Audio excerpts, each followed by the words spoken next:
Hey everybody, welcome to Talking Scripture, a podcast where we illustrate relevance and application of the Scriptures in Come Follow Me. We also dive into the history and cultures of the text. Thanks for taking the time to share and subscribe to this podcast. For show notes, head over to our website, talkingscripture.org. Welcome to Talking Scripture. I'm Mike. And I'm Bryce. And today we're going to be in sections 125 through 128. Now, before we jump into that, can I just make a comment? If you would turn to the very beginning of the Doctrine and Covenants before section 1, it's a chronological list of the revelations. It will show you the date and the place of the section. Now, take a look at where the majority of the sections in the Doctrine and Covenants were received. We started out in New York. By section 40, we're out of New York and into Ohio. Starting in section 41, we're back and forth between Ohio and Missouri, and then a whole lot of revelations come to us in Kirtland, Ohio. 112 is the last of Ohio, and then we go to Missouri. And there's a handful of sections received in Missouri, and that makes sense because of what was going on. The last three of which were from the letter that Joseph wrote from Liberty Jail.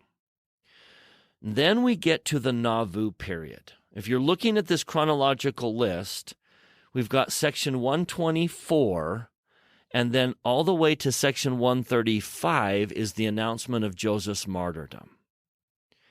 Now, Nauvoo, though we're going to talk today about some perils on Joseph's life, but Nauvoo was a relatively peaceful time for Joseph. And he's there for a considerable amount of time, and that's the list of revelations that we have.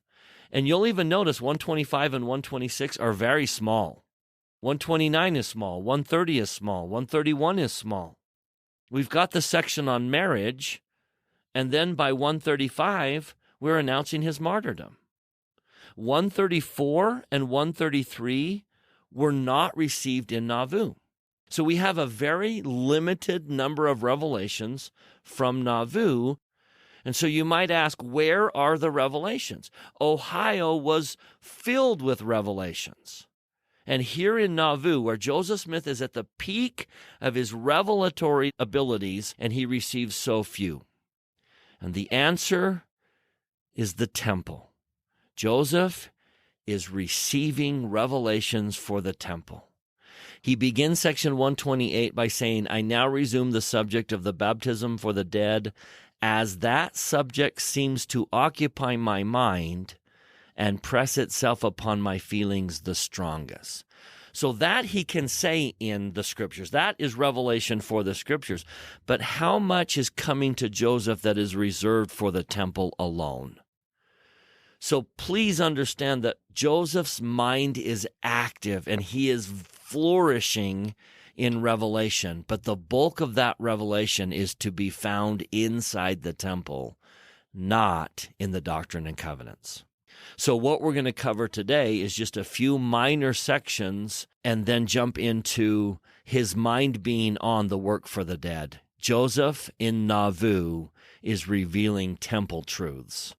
Excellent. I would also add that he's setting up a legal circumstance whereby Nauvoo can defend itself. And with its incorporation, he's also establishing a kingdom, the kingdom of God at Nauvoo. And he's building a temple. And also at this time, especially in the fall of 1842, he's going to have to be dealing with some legal things that are happening down in Missouri. We'll talk about that in a minute, but he's got a lot going on here. In section 125, the background to this revelation that has to do with the building of Zarahemla, the building of Nauvoo, and the building of Nashville. To get into the background, you kind of got to go back to when Joseph was in Liberty Jail. So back when Bishop Partridge was alive and he was in Illinois and Joseph was in jail, Joseph Smith wrote to Bishop Partridge that the saints could buy land in Iowa Territory for about $2 an acre over 20 years. And so the saints made the deal for the land. And when Joseph escapes from Missouri and joins the saints in Illinois, he purchases land on the peninsula, pushing into the Mississippi across from the saints' Iowa land. At the time, it was commerce, but the saints changed the name to Nauvoo. But the Illinois land, compared to the land across the river, was more expensive. And so Joseph hoped that the church could buy it with consecrated funds and then offer lots to the poorer saints at prices that they could afford. But the funding was kind of insufficient. It was difficult. And so it became clear that the church would have to sell lots in order to pay the mortgage. And so Joseph urged the saints in outlying areas to come gather to Nauvoo to help pay for the land. And then in section 125, it also says that the saints were to build a city in Iowa across from Nauvoo and to call it Zarahemla. And I think that's, paying homage to the city in the Book of Mormon. I don't think we're making any kind of prophetic statement saying where the city of Zarahemla was. I think that they're just naming it after that. That's my take on that. And the saints were to gather from everywhere else and settle there in nearby Nashville, Iowa Territory, or across the river in Nauvoo. And so that's kind of the background. I really like verse 2. The Lord says, "Verily thus saith the Lord, I say unto you, if those who call themselves by my name and are assaying to be my saints, if they do my will and keep my commandments concerning them, let them gather themselves together." And that word assaying means trying. Unfortunately, we don't use that word, and so we often pass this verse over and miss the significance of what the Lord's saying, is you don't have to be perfect, but try. If you're trying to be my saints, you're worthy. Worthiness doesn't equate with perfection. If you're trying to be my saints, I call you mine. That is an important golden thread where the Lord is trying to reach us and say, just keep going, right? I mean, it's just one little word, but there it is. Yeah, right there. It's the Savior's grace that makes us perfect. But we need to assay. We need to try and move forward. And I think the value of the word assay is it's more than try. Sometimes we just kind of blow off, well, I tried. But it's this commitment to trying again, to get up, dust yourself off, and try again. That's the word assay, more than just, well, I tried and it's over. It's I really am trying, and I'm getting myself up every time I fall. The last thing I might mention in this section about Nashville and Zarahemla is that when the saints went west to Salt Lake, those two places were used as gathering places for the saints as they fled Nauvoo. And so it was one of those stopover places where you could kind of get yourself together and then head west. And so with that, we're going to go to section 126, which is a revelation given to Brigham Young, specifically that he's not required anymore to leave his family. So you see, he went to England on a mission, and he spent many of his early years in the service of the church and was not really with his family as much. And there's a lot of records on the kind of poverty that he existed in and the kinds of things that he did where he would go and he would not really have a lot of money, but yet somehow in the course of his missionary labors, the Lord would provide a way for them to publish documents, to disseminate information about the church, find a way for him to be provided with clothing so that he had something to wear while he was on his mission. And he was pretty adamant that it was the Lord who was providing for him. And, when he left on the 39 mission in 1839, he was really sick and they didn't have a lot of money. And somehow they made it to England in a time period when traveling to England wasn't like it is today.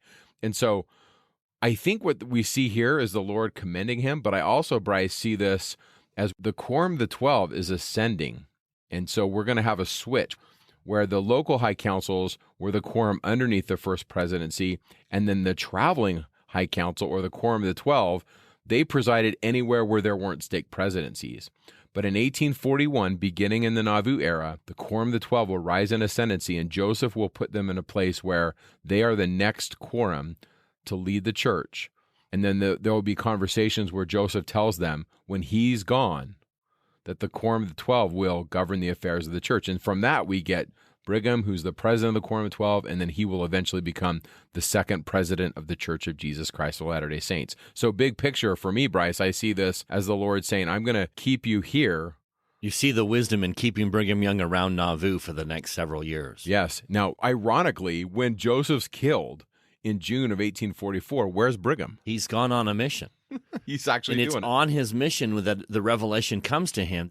Did Joseph go into the spirit world and take the keys? And he slaps his knee and says, no, the keys are right here with the Quorum of the 12 apostles. So he's on a mission when Joseph dies, but there was this nice little chunk of time between, Brigham serving so many missions and then spending time with his family and at Nauvoo under the direction of Joseph Smith. It's about this time period that Brigham Young will later say, "In my experience, I never did let an opportunity pass of getting with the prophet Joseph and of hearing him speak in public or in private, so that I might draw understanding from the fountain from which he spoke, that I might have it and bring it forth when it was needed. Such moments were more precious to me than all the wealth of the world.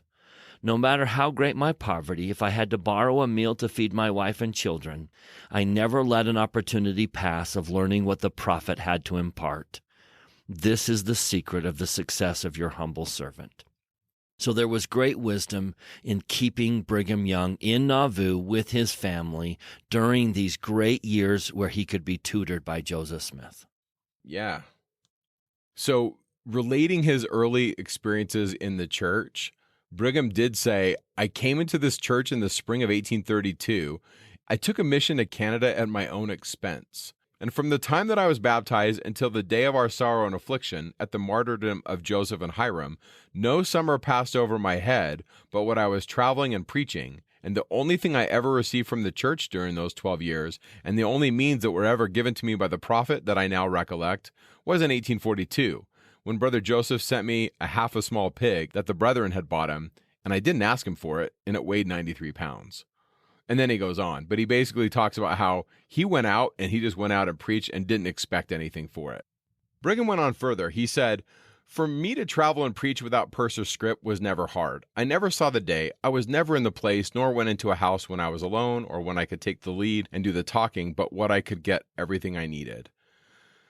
Though I have been with those who would take the lead and be mouth, and been turned out of doors a great many times, and could not get a night's lodging. But when I was mouth, I was never turned out of doors. I could make the acquaintance of the family, and sit down with them and chat with them, and they would feel friendly towards me. And when they learned that I was a, quote, Mormon elder, it was after that I had gained their good feelings."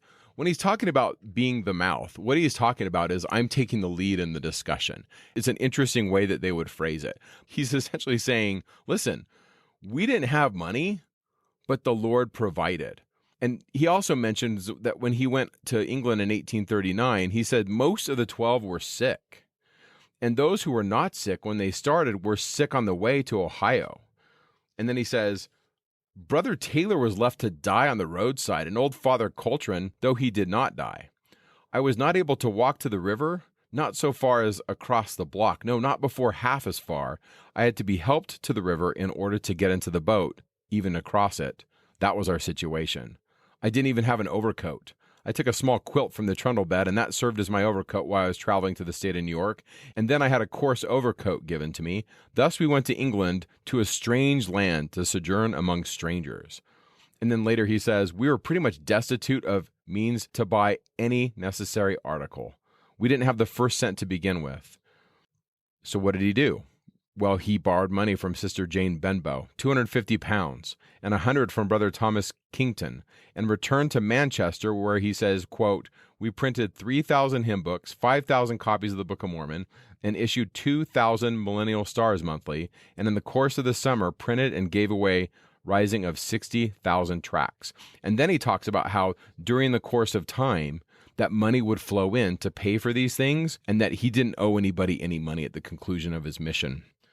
He says, I was there 1 year and 16 days with my brethren of the 12, and during that time I bought all my clothing except for one pair of pants, which the sisters gave me in Liverpool soon after I arrived there, and which I really needed. I told the brethren in one of my discourses that there was no need of their begging, for if they needed anything, the sisters could understand that. The sisters, they took care of us, and the pantaloons were forthcoming. I paid $380 to get the work started in London, and when I arrived home in Nauvoo, I owed no person 1 farthing. That's Brigham Young.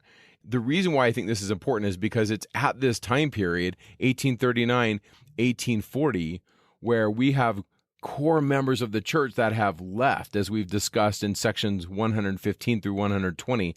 And so the influx of these converts from England is truly vital to the growth of the church. And it really does cause the population of Nauvoo to explode, Nauvoo will rival Chicago as the largest city in the state of Illinois. And a big part of that are these converts that are coming from across the Atlantic Ocean. From 1839 to 1841, 9 members of the Quorum of the 12 worked in Great Britain and added another 4,000 converts to the Church of Jesus Christ of Latter-day Saints.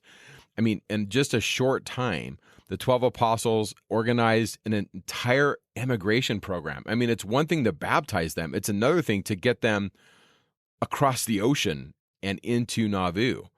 And then they established a major publication program. I mean, any one of these by itself is a great accomplishment. But to accomplish all three, the baptism of converts, to put an immigration program together, and then to establish a major publication program, every one of those is just a fantastic accomplishment. And it happens in such a short period of time.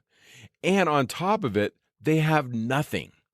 They literally go over there with no money. They've lost everything in Missouri. All their stuff is burned to the ground, and they come to Nauvoo with nothing. And then by 1844, there's close to 20,000 people living there, Latter-day Saints living the gospel. They're building a temple. And what I see this is a metaphor for what God can make of our lives. And I see the mission to England as absolutely fundamental to this time period in church history. I mean, I wonder how many of our listeners can say that mission that those 12 went on changed my family tree. It's pretty powerful stuff. Some of those converts were my ancestors. This is about the time when many of my ancestors come to the United States as members of the church and come to Nauvoo. My great-great-great-grandfather was William Clayton, who becomes Joseph Smith's scribe and friend, and they build a relationship that will last for many years. So a wonderful influx of saints will come from England and start to flow into Nauvoo. One more thing I want to make you aware of is there's a tremendous resource in your gospel library called Revelations in Context. And towards the end of that, there's an article called Take Special Care of Your Family, which is the story of Brigham Young and his family and this particular section where he's told, hey, you're going to stay home for a while, and what that meant to his wife, Mary Ann. I would encourage you to find that article in the Revelations in Context section under Church History. Revelations in Context is so helpful. I'm with you, Bryce. It's good stuff. So now we jump into Joseph's deep innermost thoughts of what's really going on in Nauvoo, and that's the work that happens in the temple. Joseph reveals in 1840 that he has received information on how to save our dead.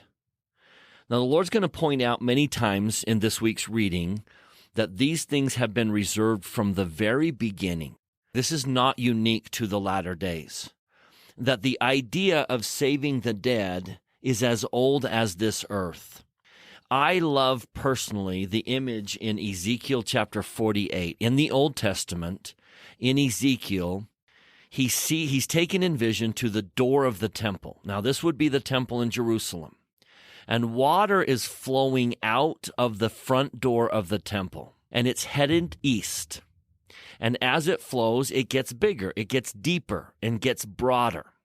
If you know what's east of the temple in Jerusalem, it's nothing but the Kidron Valley, which is bare and it's desert. But this water flows east into the Dead Sea. And as soon as the water from the temple flows into the Dead Sea, it heals the sea. And Ezekiel is brought to the edge, and he sees life in the Dead Sea. Now, deep imagery here, but clearly this is pointing to what flows out of temple work and into the Dead Sea or the spirit world and brings life to the dead. So clearly, as back as Ezekiel in the Old Testament, they knew the significance of the temple. And now Joseph begins to plant in their minds this idea of saving their ancestors, of providing essential ordinance work to people who didn't have a chance to hear it on earth. And there is tremendous interest in Nauvoo about it. So now we get to sections 127 and 128, which were written from hiding. Joseph will reveal in verse 1 of section 127 that his life is being threatened by enemies. and that he is going to, quote, leave the place for a short season. We ought to pause a little bit. Why is he in hiding? Yeah, I mean, that's a really good question. And I think one of the things that's important to talk about with this section, but this time period as well, is Joseph Smith left the custody of Bowman and Morgan in April of 1839. Now, I do believe Hiram Smith's account that when William Morgan tells him, listen, we were instructed by the judge to let you guys free, I believe Hiram's account. Absolutely believe it. But there's political pressure from some of the people that hate members of the church that they want to extradite Joseph, meaning they want to bring him back into Missouri and try him. And so essentially, Joseph's kind of living as a fugitive in this time period, meaning that at any time, a magistrate could come from Missouri and bring charges against him. Now, another thing that is worthy of note, on May 6th, 1842, at about 9 o'clock at night, Governor Boggs is reading his newspaper in his house, and somebody comes up with a gun and shoots Governor Boggs, and they don't kill him. You know, it was a damaging but not fatal shot. And suspicion was first directed to Boggs's political rivals in a heated campaign that he was having. But 2 weeks later, anti-Mormons in Illinois, they start reporting rumors that Joseph Smith was responsible. So rumors again are flying around, but here's the thing, Joseph Smith wasn't in Missouri, so he couldn't have done it. So enemies of the prophet in Missouri start to accuse a guy by the name of Orrin Porter Rockwell. And Orrin Porter Rockwell is a colorful figure in church history. He's a bodyguard and faithful friend of the prophet. He later would be a bodyguard of Brigham Young. He was a Danite. And Orrin Porter Rockwell was not afraid to use violence and self-defense. And so many people started to assume that he did it. And the running line goes something like this. When he was asked, did you shoot Boggs? Porter says, Is he alive? Is he alive? If he's alive, then no, I didn't take the shot. He would be dead if I took the shot. That's totally Orrin Porter Rockwell. So they do have some circumstantial evidence on him. So basically what's going on is enemies of the church are hoping that they can come up to Nauvoo and charge Orrin Porter Rockwell and Joseph Smith with this in the hopes that they could bring him back into Missouri and eventually lynch Joseph. I mean, that's kind of where they're going with this. And from my take, Joseph sees these proceedings as a pretext to getting him kidnapped. And so what he does is he uses the Nauvoo Charter to create legal obstacles to prevent him from being extradited. And so what does he do? Well, in July of 1842, so a couple months before this section, before he's in hiding, the city council passes an ordinance that goes something like this, that the city of Nauvoo has the right to examine any outside arrest warrant and issue a writ of habeas corpus. A warrant for Joseph's extradition would then fall under this law, which then required the municipal court of Nauvoo to review the case and approve it or deny it. So essentially, they're playing chess with legal chess pieces. Joseph's on the city council as mayor, and so as mayor of the city, he basically creates a hedge around any way that Missouri can come and arrest him. Essentially, that's what's going on. So with that in mind, on August 8th, extradition papers pass from Governor Thomas Reynolds of Missouri, because remember, Boggs isn't the governor anymore, and they come to Governor Carlin, the governor of Illinois, and then they give those papers to the sheriff, who then comes to arrest Joseph Smith. And now is the moment for Nauvoo's law to come into effect and see if it works. So the city council of Nauvoo, which functioned as the municipal court, they issue a writ. And the writ basically says, you can't take him. Like, we have the right to look at this. So the sheriff, not knowing what to do, like he's not a lawyer, he goes back to Governor Carlin for instructions to find out what he's supposed to do. And during the time when he's doing this, for the 2 days that the sheriff is going back to talk to the governor, Porter Rockwell and Joseph Smith, they're like, we're out of here. See ya. So Orrin Porter Rockwell, he goes to Philadelphia, and he's going to be away for quite some time. And for the rest of this year, essentially, for the fall of 42, Joseph's in hiding. And he has to remain in concealment because at any time, people could come and arrest him. And to make matters worse, Emma's really sick during the fall. And so sometimes he can be with her and sometimes he can't. I mean, we know that he visited her on the 20th of October and a little bit longer stay on the 28th, but she's up and down physically for a lot of this time and he can't be with her. And friends would bring Joseph to the Mississippi out on a boat, and he would go and he would have conversations with Emma. And it was just so difficult because he's not home, but he's able to actually come out of hiding in December. The U.S. District Attorney for Illinois, Justin Butterfield, passed his opinion that the extradition of the prophet Joseph Smith was unconstitutional. He's not a fugitive from justice because he wasn't in Missouri. That's when the crime occurred. If he had committed a crime, so goes the reasoning, then the crime occurred in Illinois, he says. And here's why. Joseph wasn't in Missouri. He didn't pull the trigger. So if he committed a crime, it would have had to have been in Illinois. Therefore, the Missourians couldn't prosecute him. Only Illinois could prosecute him. So on December 27th, Joseph, surrounded by 15 of his supporters, Butterfield himself presented the petition. That was his legal brief. And on January 5th, Judge Pope handed down a favorable judgment, and the Missouri writ for Joseph's extradition on charges of conspiring to kill Governor Boggs was over. And so there's some really cool poems that we put in the show notes that Joseph's friends wrote, and they actually sang these songs on Joseph being free.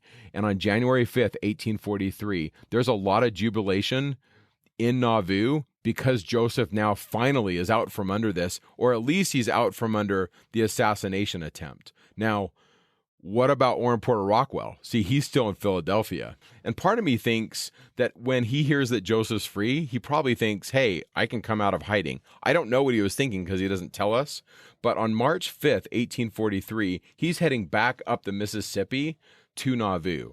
And he's caught in St. Louis. And so he's actually arrested and they bring him to Independence. And so on March 11th or 12th, he has to stand before the court, but they don't have evidence. And so he's not indicted. But what do? They keep him in custody. So even though they don't have evidence, in March of 1843, while Joseph's back in Nauvoo, Orrin Porter Rockwell is going to be in jail, and he's going to have his hand and his foot shackled, and he has to sleep on this filthy straw without bedding. He says, quote, I ate awful food. He doesn't even know how long he's going to be in jail. So he actually makes an escape attempt. He saws the shackle off his foot and his hand so he can get out, and they catch him. And so now they have charges. They charge him with a jailbreak attempt, and he's found guilty. And so now he's still in jail. And so he writes to Alexander Donovan, and he says, Donovan, will you defend me? And so he does. Donovan comes to his trial, and even though he was found guilty at this trial of an attempted jailbreak, they don't have any evidence to hold him over for the attempt on Boggs. And they sentence him to 5 minutes in the Clay County Jail. But according to Rockwell, he believes that he was held for a long time. It wasn't 5 minutes. He says it was several hours. And he thinks that they held him there so that they could charge him for another crime. And Donovan works his legal wizardry, and he gets Rockwell sprung from jail at 8 o'clock at night. So he's in jail all day. And Donovan tells Porter, he says, if I were you, I would not hang around. I would make a beeline for Nauvoo immediately. Like, get out of here. And so Orrin Porter Rockwell does. He just takes off and he goes to Nauvoo. Now, I want you to imagine, first of all, we have a picture of him in the show notes. There's some fun pictures of Orrin Porter Rockwell. He is a character. So now I want you to imagine Porter has been in prison for 6 months, basically sleeping in dirt, in filth. And so he makes a harrowing journey back to Nauvoo, walking and riding hundreds of miles through the Midwest countryside, dodging vigilantes along the way. And he arrives on Christmas Day, road-worn and bedraggled. He goes straight to the mansion house where Joseph and his family are having Christmas, and they're having like a celebration with many of their friends. And he walks in, and somebody thinks it's a Missourian. Like, who is this stinky, messy person with long hair falling all over his shoulders? So he comes in, and Joseph says he looked like a Missourian. I commanded the captain of the police to put him out of doors in the scuffle. And then Joseph says, I looked him full in the face, and to my great surprise and joy, I discovered that it was Orrin Porter Rockwell. And so they embrace. And at this moment, then, Porter is free from custody. Now, this isn't going to be the only time he's in custody. And I really do believe, kind of reading different biographies of Orrin Porter Rockwell, frankly, that after Joseph is killed, I think he really carried a burden of guilt, thinking that, I could have defended him. Sometime during this time in Christmas is the famous prophecy that Joseph gave him where he said, Orrin, if you don't cut your hair, nobody can kill you. It's kind of a cool prophecy if you've ever read about Samson. So that's a little bit about Orrin Porter Rockwell. I like those stories. They kind of add some color to these experiences, but it really helps explain the context of 127 and 128, that Joseph's in hiding. He's in this horrible circumstance, but the tone of these revelations is not depressing at all. Not only that, but think about what's coming through him. Some of the greatest revelations. Joseph is revealing the means of saving billions of people. Billions of people that have left us the legacy of their lives, and many of them, to them we owe our circumstances. We owe the country we live in. Now we have the means of bringing salvation to them. And that's what's being revealed while Joseph is in hiding. And Joseph can't help but contain the joy of that good news. And so as you read this week, I want you to notice the difference between the sorrow of the circumstance that he's in, and yet the thrill for the truths that are being revealed. And let this be a lesson to all of us in our challenges, that when we're, so to speak, in hiding, when we're running from peril, that we can step back and see all the blessings. Joseph says, as for the perils which I am called to pass through, 127 verse 2, they seem but a small thing to me, as the envy and wrath of man have been my common lot all the days of my life. And for what cause it seems mysterious, unless I was ordained from before the foundation of the world for some good end, or bad, as you may choose to call it. But nevertheless, deep water is what I am wont to swim in.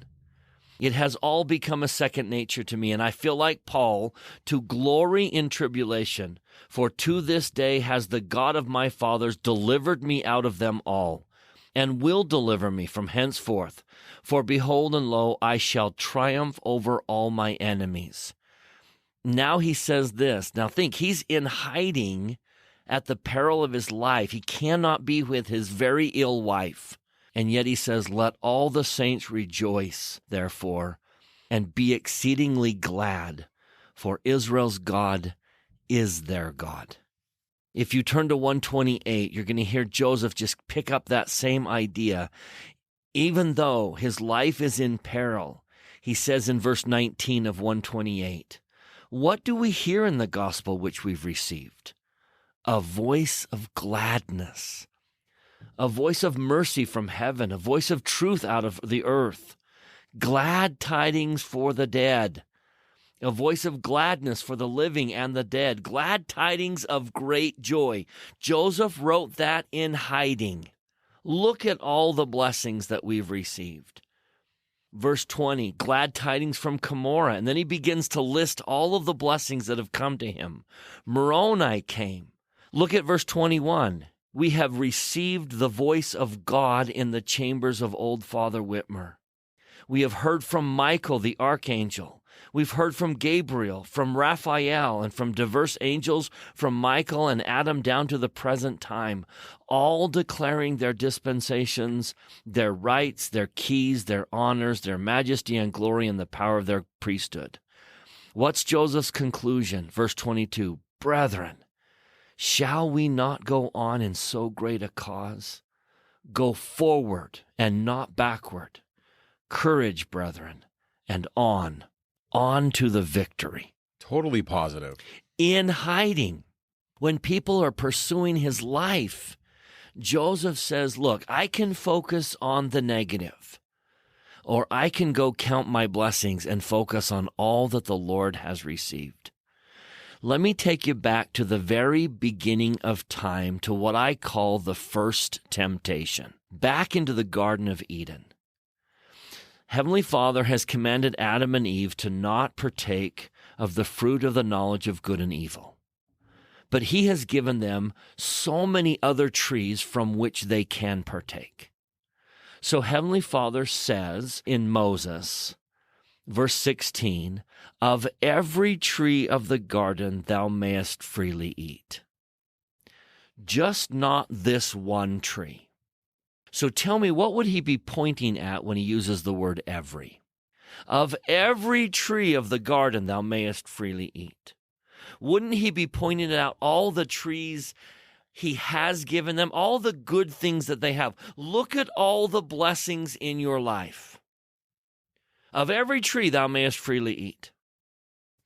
In the very next chapter, Satan comes and uses that same word, but in a very different way. In chapter 4, verse 7, Satan says to Eve, wait a minute, didn't God say you could eat from every tree? So what's he pointing at when he uses the word every? The one thing they can't do.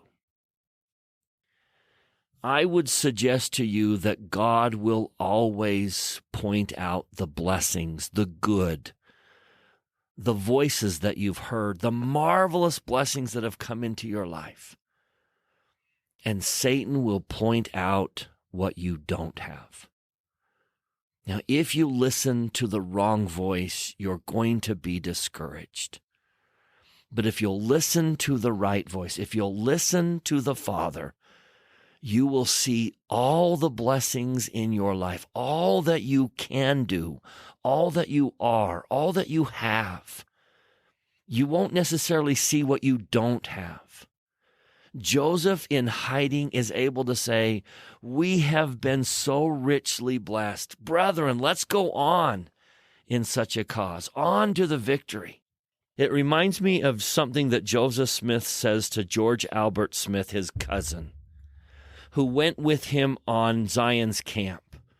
He will later write, Joseph told me I should never get discouraged, whatever difficulties might surround me. If I was sunk in the lowest pit of Nova Scotia and all the Rocky Mountains piled on top of me, I ought not to be discouraged. But hang on, exercise faith, and keep up good courage, and I should come out on the top of the heap. And Joseph lived that principle. In hiding away from his family, away from his sick wife, he looks at everything that we've received, and you hear these beautifully positive words. Brethren, shall we not go on in so great a cause? Go forward and not backwards. Courage, brethren, and on to the victory. Look at all the trees you have to partake of, and don't focus on the one tree you can't partake of. I love, Bryce, the positivity that you've pulled out of this. Joseph sees what this is going to become. He sees all the lives that will be affected. And so cosmically, I mean, you said the word billions, and who knows, right? But cosmically, all of God's children, we're reaching out our hands and we want to bring them all in. And so a thread that I see that's woven through section 127 and 128 is this idea of a recorder. So important that this stuff gets recorded. And so over and over again in the sections, it says things like this. Verse 6 of section 127, thus saith the Lord unto you concerning your dead, when any of you are baptized, let there be a recorder, and let him be an eyewitness of your baptisms. And then verse 7, that in all your recordings it may be recorded in heaven. Whatsoever you bind on earth may be bound in heaven. And then he clarifies that in section 128, verse 8. Or in other words, taking a different view of the translation, whatsoever you record on earth shall be recorded in heaven, and whatsoever you do not record on earth shall not be recorded in heaven. So he's going to quote that whole concept of binding or really recording on earth. And then he says in verse 9, it may seem kind of strange, a bold doctrine, he says, that we talk of. And then he says, a power which records or binds on the earth and binds in heaven. Nevertheless, and then this is the key to me, as I'm going to geek out here on history, in all the ages of the world, when the Lord has given a dispensation, this power has been given.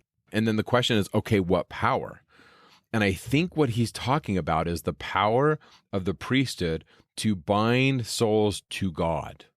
And I think when he's saying in that line in verse 9 that it's in all ages of the world, as a total nerd of reading these old documents, I go, okay, how do I find this in other places? In some of the oldest texts we have. And so when Joseph says, I'm bringing back stuff that's old, I guess my point is, he's not kidding. There are these really, really old texts that predate what we think were even written down in the Bible, and they're coming from Mesopotamia, and there are things that talk about the creation. And one of the accounts is called Enuma Elish, or From When on High, and it's the story of like a council of gods that are trying to figure out how to stop the forces of chaos. And the chaos character is this individual known as Tiamat, and in some depictions is a dragon. In fact, we even have a picture in the show notes of what many scholars would say is a representation of Tiamat in this conflict between Marduk and Tiamat. And as I'm an Old Testament nerd and I read some of these Psalms and the earliest stuff going on in the Bible, a lot of the language is very closely associated with these stories in Mesopotamian literature of the creation narrative, that Yahweh or Jehovah is depicted as fighting against the Leviathan or Rahab or the dragon, or a cognitive Tiamat is Tiham, which is the deep. And so if you read Genesis, it talks about the creation and that the Lord split the deep and he separated the waters from the waters and created a space where man could live. In these stories in Mesopotamian literature of the creation narrative, Marduk slays Tiamat and order comes out of it. And what I find fascinating in all this, and as it relates to our discussion, is Tiamat steals the tablets of destiny, or what some translators call the tablets of destinies. And because these tablets have been taken from the gods, chaos ensues. And there's so many threads you can pull on this, but one of the threads I want to pull on in a lot of the literature and a lot of the scholarship on this is that when the tablets are taken, the rites are ceased. It literally says that the rites of the temple have ceased. And so the tablets have to be back in the right hands for the rites of the temple to continue and for order to exist in the cosmos. Now, there's a lot more. I'm simplifying this, but I like it as a motif for what we see Moses doing. You see, Moses gets tablets from God. And especially in the language of the Hebrew as it's depicted in the Old Testament, Moses splits the sea, just like Marduk splits Tiamat. There's another story of Ninurta and Anzu, and it's kind of the same thing. Anzu is this creature that's like a eagle with a lion's head, and Anzu steals the tablet of destiny, and Ninurta has to come and thrust his arrows through Anzu to get it and to reestablish order. And so a lot of scholars say things like this motif just keeps getting repeated. And we see some of this where we see the dragon in Revelation 12 and 13, and the dragon rises up and grabs stars. And remember, stars represent spirits. And there's this war in heaven, and Michael is fighting against the dragon. It's the same kind of motif. And so these tablets are associated with order, and they decide the destiny of the universe. They express the law of the gods to the whole world, and they contain supreme wisdom because they're truly the mystery of heaven and earth. There's a lot of scholars that talk about this, but one of them says, in both modern and ancient times, there was a text associated with order, kingship, and the right to represent the powers of heaven on earth. And so with this reading of these stories, these early creation stories, to me, what I see is I see Adam. You see, if we read The Pearl of Great Price, Joseph Smith tells us that Adam kept a record, and that record was part of the covenant that the children of Adam made with God. And then if you read one of the first revelations in this dispensation, what does God say to Joseph? Let there be a record kept among you. There's something going on with records, and my contention is that they're twofold. There's one on earth kept by mortals, and then there's one that's associated with heaven. And what I really find interesting is if you look at the Book of Mormon, we have both aspects. It's a record that was created by mortals that were prophets that communicated with heaven, that saw angels. And then in our time period, it went from the hands of an angel to a mortal, Joseph, and he translates it. So it's both. It's heavenly and it's mortal. So I see this in connection with these tablets of destinies as they were. Now, if you really want to pull the thread on like what were the destinies, one of the ideas, and it comes from this Greek word moira, which we translate that as fate, but it can also mean lot or appointment. And one of the ways to look at it is that this destiny represents what is to be. I see this as God once again reaching out his hands, and what he's saying is what is to be is you are my children. And what are you to be? Exalted. And for this to happen, it must be recorded. It must be recorded on earth. It must be recorded in heaven, but you must do your part. And I would contend that the covenants we make in the temple are our tablets of destiny where the Lord says, no, your destiny is you're to be mine.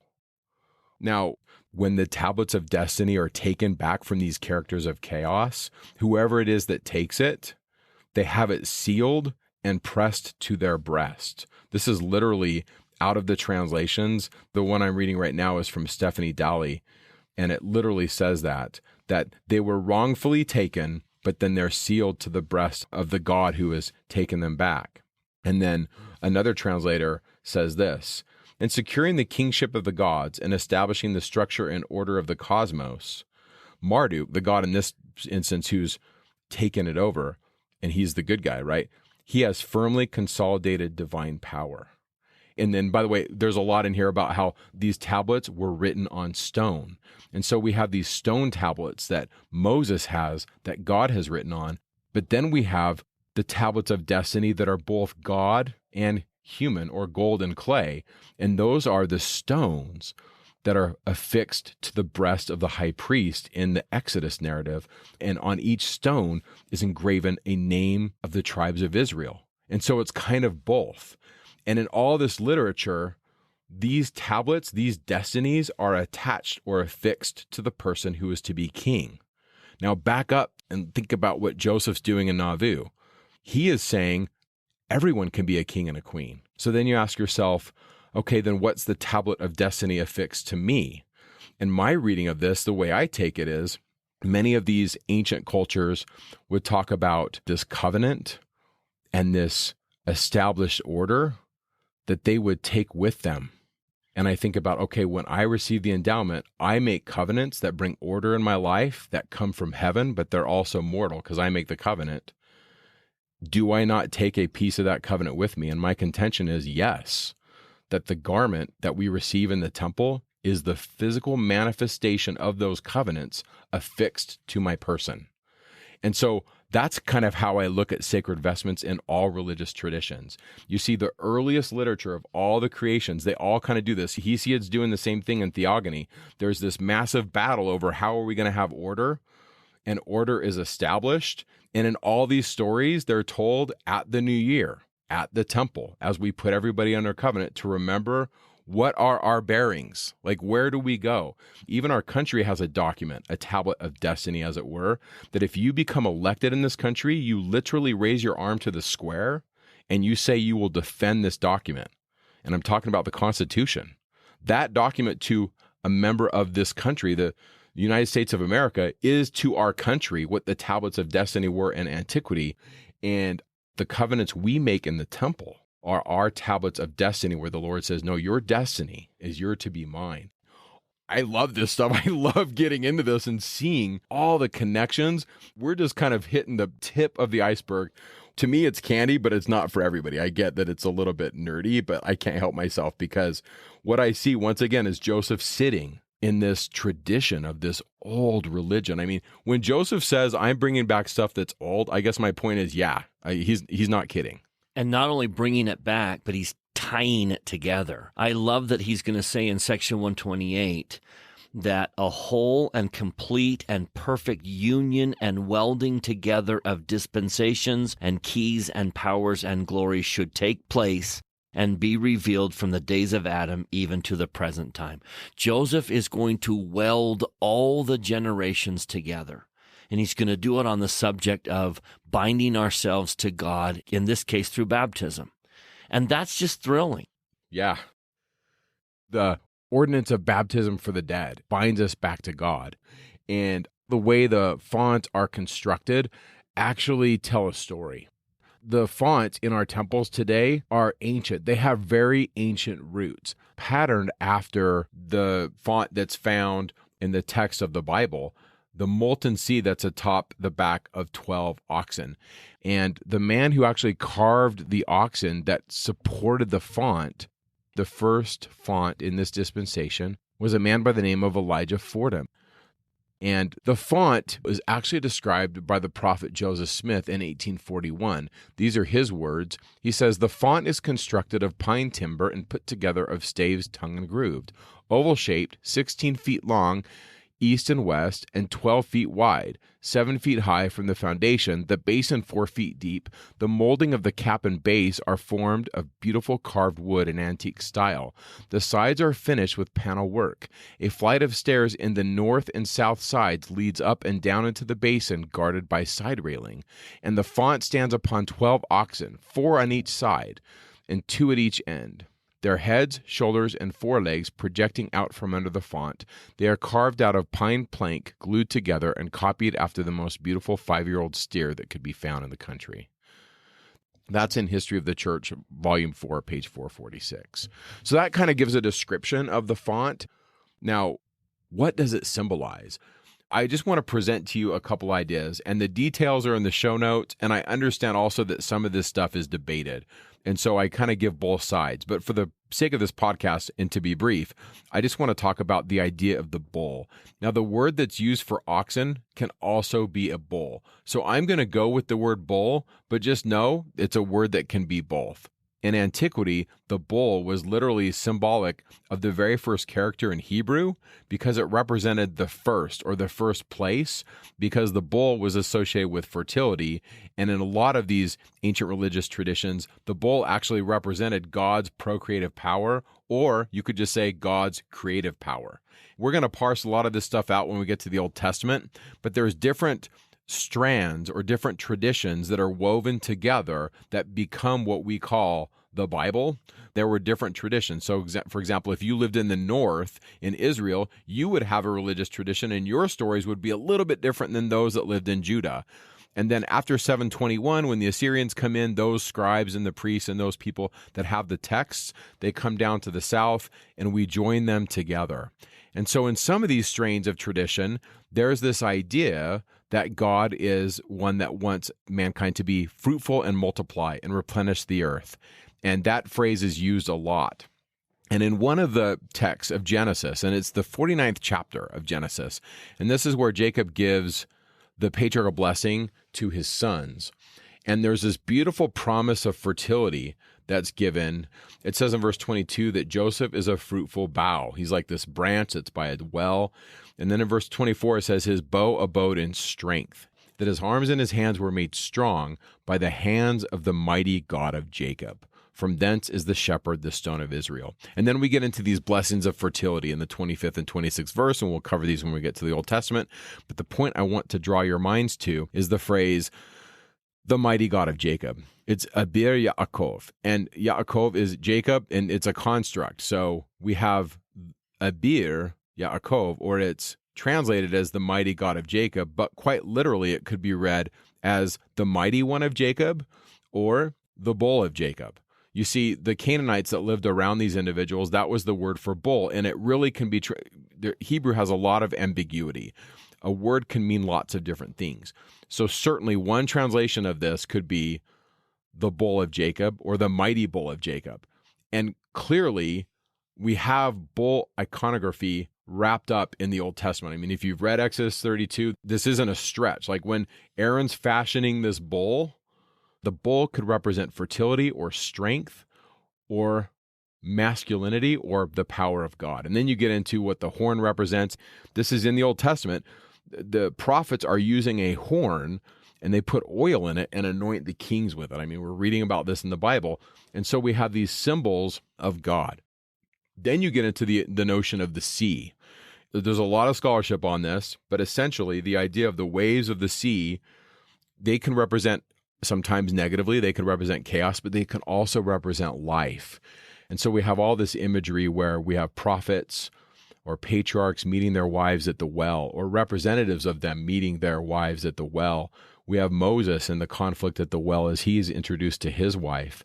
And we also have some of this stuff that's outside of the Bible, some goddesses that are associated with water, even in a container or a bowl or a sea. One of them is Astarte, this feminine goddess holding the sea in her hands.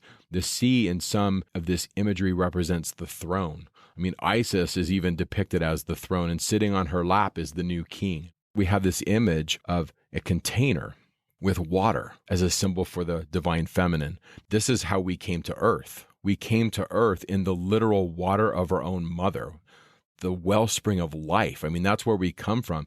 That image of a circle, which is created by a compass with water, the font represents coming home to mother, coming back to life. And then you overlay it with the imagery of being born, but then you have prophets saying things like, oh no, you're not just born, you're reborn. And then also on top of that, you die. Like you go into the water and you come out new. And then you have the conversation that Jesus has with Nicodemus. That is also wrapped up in this idea of the water coming back to mother, being reborn.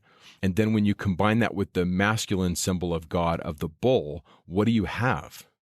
We have a circle with water in it, the symbol of the divine feminine, on top of the symbol of the masculine. And what I find interesting is that the bulls are all facing out. You know, we always talk about how the 12 bulls or the 12 oxen represent the 12 tribes of Israel, and they certainly do. And they also represent Ephraim. Like when we get into the text, this oxen represents Ephraim because they're sturdy and they're strong. But it's also a symbol of the scattering, but we're bringing it back in. It's twofold. And so that image of scattering and gathering that is so replete in Isaiah's works is encapsulated in this font that's in the temple. It's a beautiful image. I think it's a symbol of coming home. And what is that symbol teaching me I need to do to keep my temple covenants? Yes. I am involved in this image, and finding my place in the image I think is very important. So those oxen or the bull facing out to the world is a reminder that here are the ordinances I need to spread out to all the corners of the world. So why do the dead need us? Joseph says in section 128, verse 15, these are principles in relation to the dead and the living that cannot be lightly passed over as pertaining to our salvation. For their salvation is necessary and essential to our salvation. As Paul says concerning the fathers, that they without us cannot be made perfect, neither can we without our dead be made perfect. And that concept is so significant, he's going to repeat it.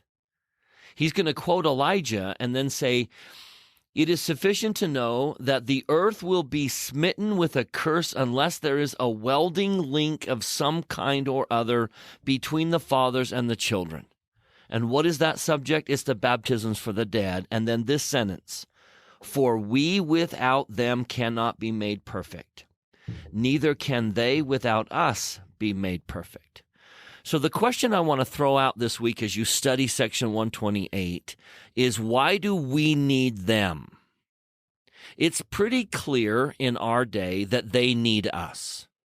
The Lord has declared that the ordinance of baptism for the dead is to be held in temples in mortality. I suppose that they cannot perform baptisms in the spirit world. I don't know why. I don't understand why spirits can't be baptized for themselves. But apparently, it has to happen in mortality.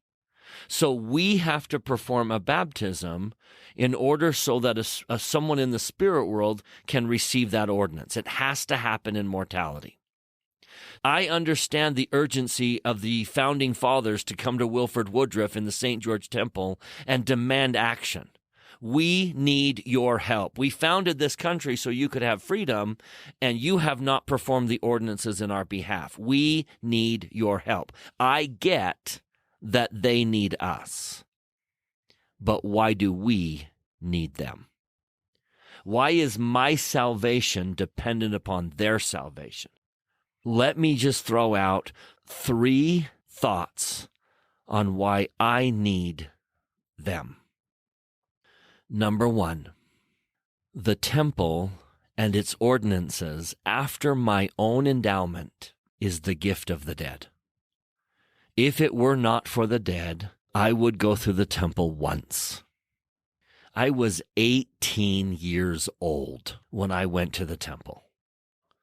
How in the world could that one visit and one visit only suffice for my entire life? I have to go back over and over and over again to really understand the blessings of the temple. I have fallen in love with the temple, and the gift that allowed me to go back again and again and again came from the dead. I need them in order to go to the temple. I will never be perfect without going to the temple repeatedly. Number 2, I cannot unlock my salvation unless I help them unlock their salvation. My salvation is tied to their salvation. I want to share a beautiful parable written by my mentor, Mike Wilcox. He wrote in a beautiful book called The House of Glory the following parable. Once there was a little boy and a little girl who loved Jesus very much, and he loved them. They were kind and always told the truth, and whatever Jesus wanted them to do, they tried their best to do. You may come to my house, Jesus told them one day, and there I will give you a gift. They put on their best clothes, made sure they were clean, and they went to Jesus' house. It was a beautiful house, and it made them feel beautiful too, just to be inside. They met Jesus there, and he gave them his gift. It was a key, a wonderful key. Take care of this key, he said. Put it next to your heart. Don't let it tarnish or get rusty. Always keep it with you. One day it will open a wonderful door. Whenever you wish, you may return to my house, but each time I will ask to see the key. They promised him they would, and they went home. They returned often to Jesus' house, and each time he asked if they still had the key. They always did. One day he asked if they would follow him. He led them to a hill covered with green grass and trees. On top of the hill was a mansion in the middle of a beautiful garden. Even in their wildest dreams, they never imagined anything so magnificent. Who lives here? They asked him. You may, he answered. This is your eternal home. I've been building it for you. The key I gave you fits a lock in the front door. Now run up the path and put your key into the lock. They ran up the hill and through the garden to the front door. If it's this beautiful on the outside, he said, it must be even more wonderful inside. But when they reached the front door, they stopped. It was the strangest door they had ever seen. Instead of one lock, the door was covered with locks, hundreds of locks, thousands of locks, and they had only one key. They put their key into one of the locks, it wouldn't fit. They put it into another, it didn't fit that one either. They tried many different locks. Finally, they found the one that fit. They turned the key and the lock clicked, but the door would not open. They ran back to Jesus. We cannot open the door, they said. It is covered with locks, and we have only one key. He smiled at them and said, Do you think you will be happy living in your mansion all alone? Is there anyone you would like to live with you there? They thought for a while and then answered, We'd like our families to live with us. Go find them, he said. Invite them to my house. I will give each one their very own key. Soon you will have many keys. They rushed out eagerly to find their families. They found their fathers and mothers, their brothers and sisters, and all their cousins, and brought them to Jesus' house. Just as he had promised, he gave each one a key. When all had been given a key, together they returned to the great door of the mansion. Now they had dozens of keys, but there were thousands of locks, and the door still wouldn't open. They needed more keys. Once again, they returned to Jesus. We have brought our families, they said, but the door still won't open.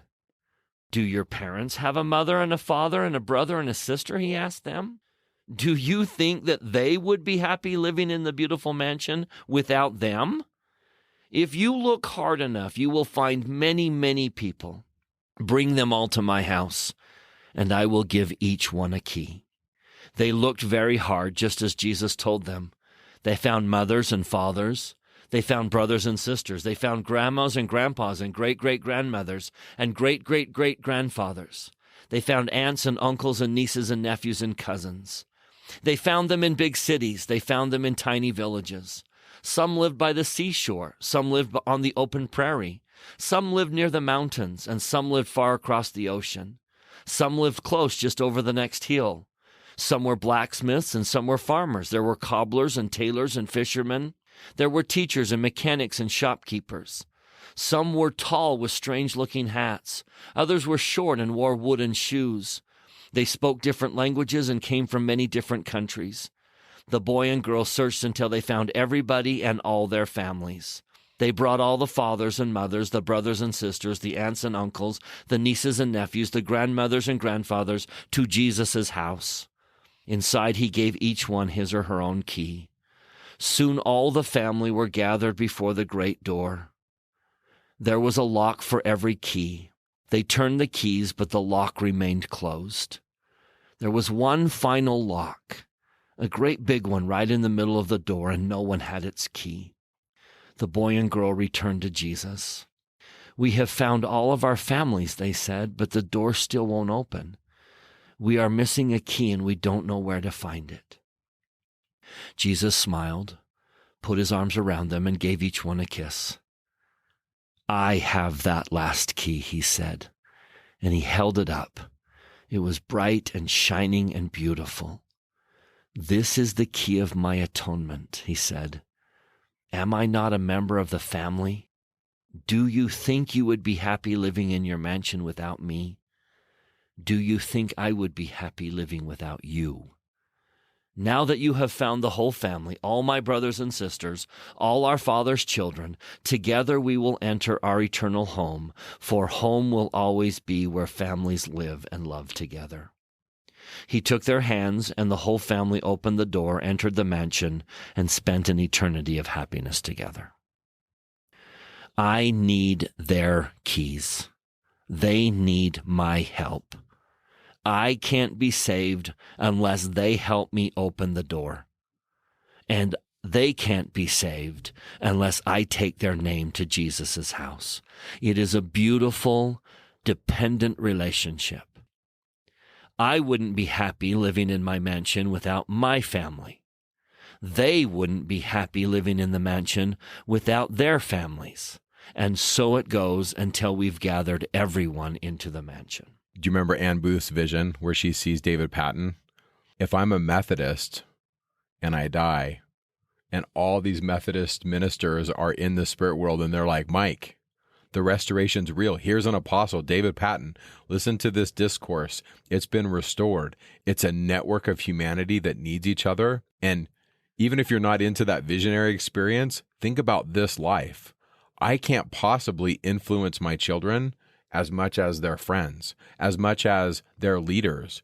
And then one day my sons will marry a daughter that's hopefully been raised and taught well, that will influence them more than anything I could do. In fact, I need those parents that are raising those daughters to raise the kind of daughter that my son could marry. And they need me to raise my son to be the kind of person that would be honorable to marry them. And so it's this big network of how much we're all connected. And that's why, Bryce, I love the image of a tree. Like, we even use that when we talk about the family.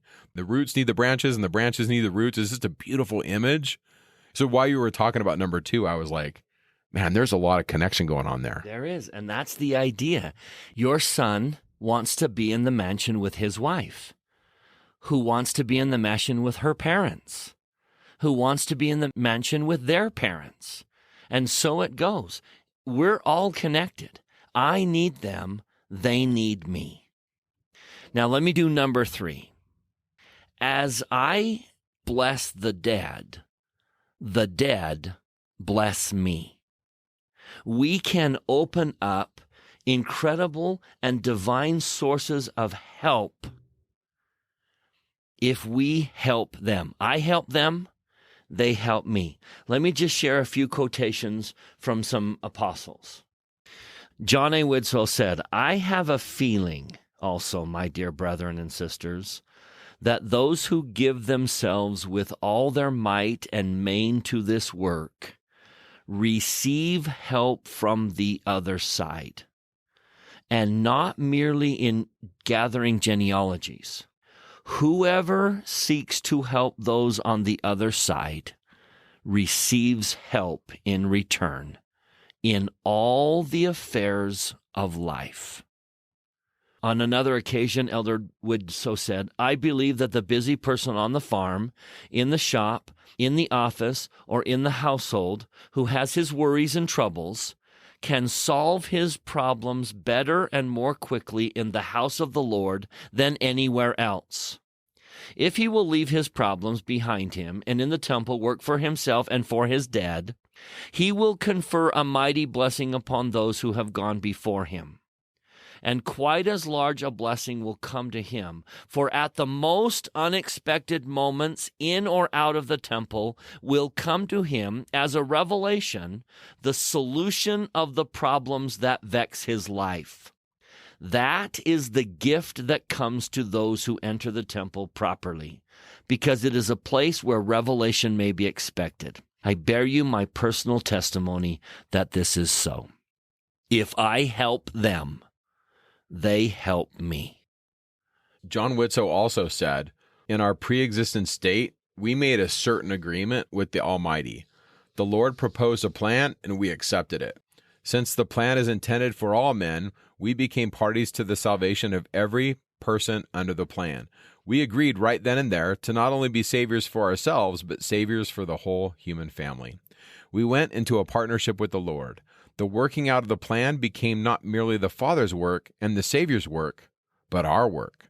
The least of us, the humblest of us, is in partnership with the Almighty in achieving the purpose of the eternal plan of salvation. That places us in a very responsible attitude towards the human race. By that doctrine, with the Lord at the head, we become saviors on Mount Zion, all committed to the great plan of offering salvation to the untold numbers of spirits. I just love it. We're back to that idea of we're connected. Yep. Now let me give a modern day example of that. This is a story from a dear friend of mine named Kim Sorenson.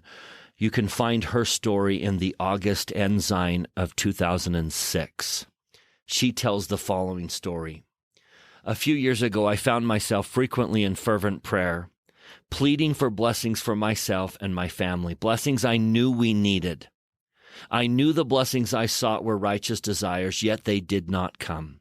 Each time I prayed, the only impressions that came were urging me to do family history and temple work for my ancestors. The great irony was that one of the things I was seeking so feverishly was more time. I felt overwhelmed with my life. I was the mother of 4 young children. I worked at least 6 hours a day on a home business. I had a demanding church calling, and my husband traveled a lot on business and served in a student ward bishopric. Now the Lord was asking me to dedicate time and energy I didn't think I had to family history work. It had never even crossed my mind that I should be doing family history. I had felt that it was, quote, not my season, that it was something I would do later in life. But in kind persistence, the answer to every prayer was the same: to seek my ancestors and do their temple work. One afternoon, the demands of my life hit an all-time crescendo. I went to the Lord in prayer, and again the prompting came to seek out my ancestors and do their temple work. But this time I was willing to follow those promptings. As impossible as it seemed, I decided to make a promise that I would spend an average of 1 hour a day doing family history work. I felt peace in my heart as I made the commitment, but logically I could not see how I was ever going to do it. I decided I would give the Lord my best hour of each day. I set aside the precious hour when my 3-year-old was at preschool and my baby was napping. At first, this was a trial of my faith. It was difficult for me to shut out all the other pressing demands of my life, but each day I diligently put in my hour, trusting that the Lord would bless me. I knew nothing about family history, so my first hours were spent doing simple things like calling family members to gather records, sitting at the computer trying to learn the family history software, and entering my family data onto the computer. Even though my daily strides were small, I knew that the Lord recognized the sacrifice I was making because I began to feel His Spirit in my life more than ever before. I had prayed for more time. It didn't take me long to notice that I was somehow getting more accomplished each day that I worked on family history than I ever got done on the days before I gave this hour to the Lord. Generally, the blessings came in small, almost imperceptible ways. The children weren't getting sick. The appliances and cars didn't need repairs, for example. But one day, the divine assistance was obvious. I had a son who needed jeans and a pair of shorts for scout camp. I purchased some for him, but when I took them home, they did not fit and were not the style he had hoped for. So I decided on the following Saturday I would take him to the mall and try again.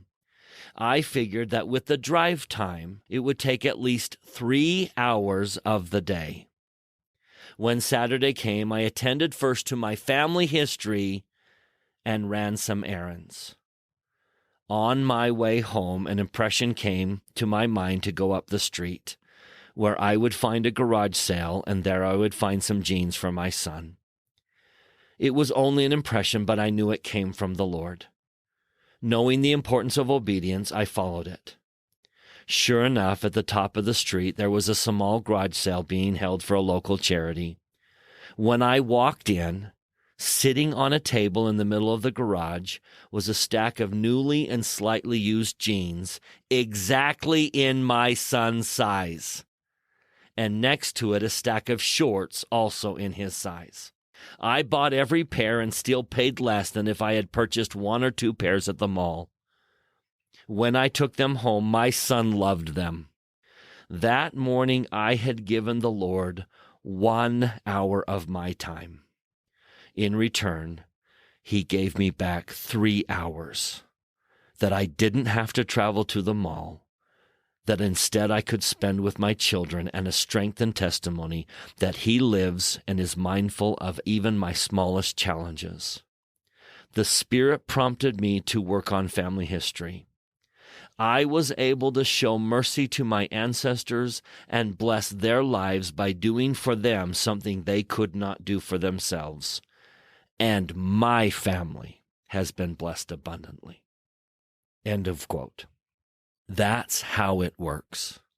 When we help them, they help us. In every aspect of our life, says Elder Woodsoe, not just in family history work. I testify with my soul that students who spend a little bit of time doing family history work get help in their school studies. People with a profession or a business who spend time saving the dead get help in that business. By saving them, they save me. I am so grateful for the prophet Joseph, who opened up a world of blessings and opportunities for all of us by introducing the work for the dead. I have come to love my family, and I feel their love for me. And I feel the need to create this welding link between me and them. And so section 128 ends with a plea for all of us to do all that we can to complete that book. After quoting that the sons of Levi are going to offer an offering unto the Lord, Joseph then says, "Let us therefore as a church and as a people and as Latter-day Saints offer unto the Lord an offering in righteousness." And here's the offering. Let us present in His holy temple, when it is finished, a book containing the records of our dead, which shall be worthy of all acceptation. Let's go find our families.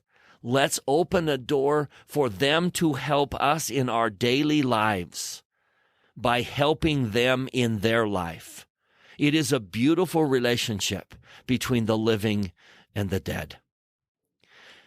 We will study in section 138 the vision of President Joseph F. Smith and the spirit world, and he will teach us that faithful Latter-day Saints, when they die, continue the preaching of the gospel in the spirit world. My beloved father passed away recently.